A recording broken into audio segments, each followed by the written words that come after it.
Welcome back, students. So today we will be looking at another topic about mechanical measurement. So today we are going to see about accelerometers.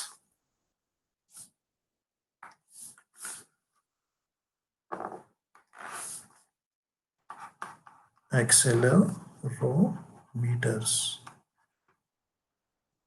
which are also called as acceleration pickups. Acceleration pickups. So basically, when you look at this one, it uses a piezoelectric crystal device. So in measure accelerometers, the main thing used is piezoelectric crystal device. You know, you may be aware of the piezo crystal device. So for a piezo crystal device, okay, if we strain this piezo crystal device, suppose this has a thickness of T, and if you give a delta T deformation, so if this is the deformation that is occurring because of certain load, okay, what will happen is like this crystal will generate certain voltage.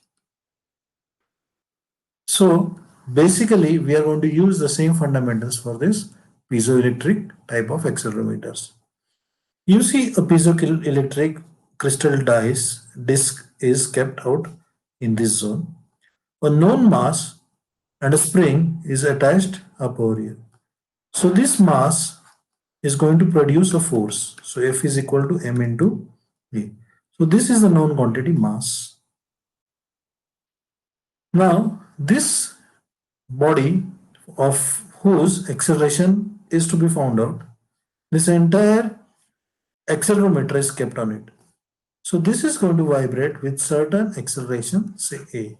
So once it starts vibrating with the acceleration A, this known mass is going to be accelerated with acceleration A, and it would be giving that much amount of force onto this crystal.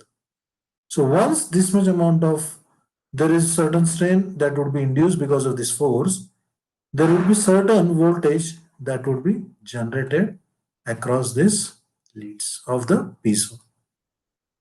Now, once this voltage is known, so you have a reference voltage Vref and a new voltage after application of load, or so I call it as Vf.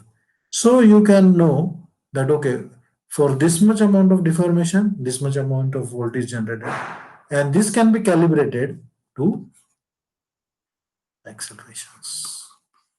So basically with this structure you can find the acceleration of a pickup or acceleration of a vibrating body, which can be used for our study purpose. Now the basic fundamentals what we are going to use for this accelerometers from the mathematical point of view is about relative displacement of base excitation. So we have already studied about base excitations, and we are going to use that concept out over here. So we know the numerical formula that we got. So Z is equal to Y into R the whole square upon under root of 1 minus R square the whole square plus 2 zeta R the whole square. This Z is relative displacement. This Y is absolute displacement of base. This is relative displacement of device. R is omega by omega n, that is the frequency ratio. Omega is the excitation frequency and omega n is the frequency of this particular device. Zeta is the damping coefficient. So that is the damping ratio based on the damping coefficient whatever damping we are going to use. So in this case, if we are using damping, it's zeta, or it can become zero like if you are not using any damper kind of thing. Now another interesting thing what that we need to know about it is the the accelerometer should have its natural frequency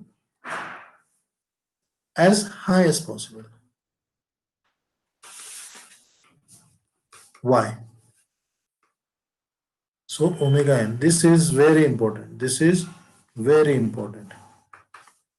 The natural frequency should be high as possible, because if we know that it is very very high, then what will happen is like this value, which value, the bottom side value will almost become 1. This will become 1. How? So 1 minus r. R is equal to omega by omega. When this value is very large, this r value will become very, very small. R will become small. So 1 minus smaller value will become 1 plus 2 zeta r the whole square. So this will again become a very smaller value. So under root of 1 will give me 1. So zeta, this z, that is the relative displacement z, will be directly proportional or approximately equal, maybe I will call it as approximately equal to y into r square. So this z will be approximately equal to what? Y into omega square, because this omega n is going to remain constant. Omega n is constant. So z will be approximately equal to what?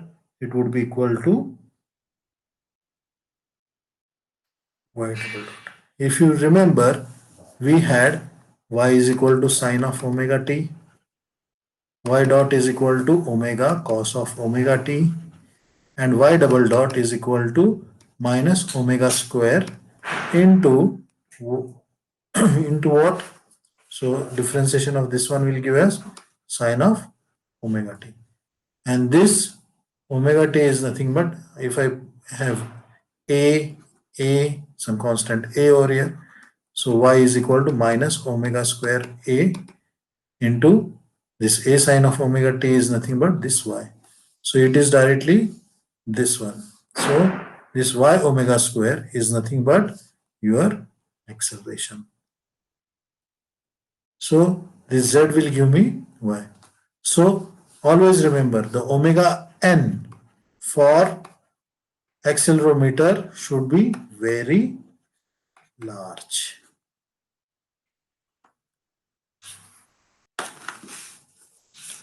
Should be very large. So this is how you can measure the acceleration of a particular. This is the actual accelerometer, like image of accelerometer. There are certain probes coming out over here, which can be attached to the sensors, okay, and to the device, like electrical device, where it will be measured out.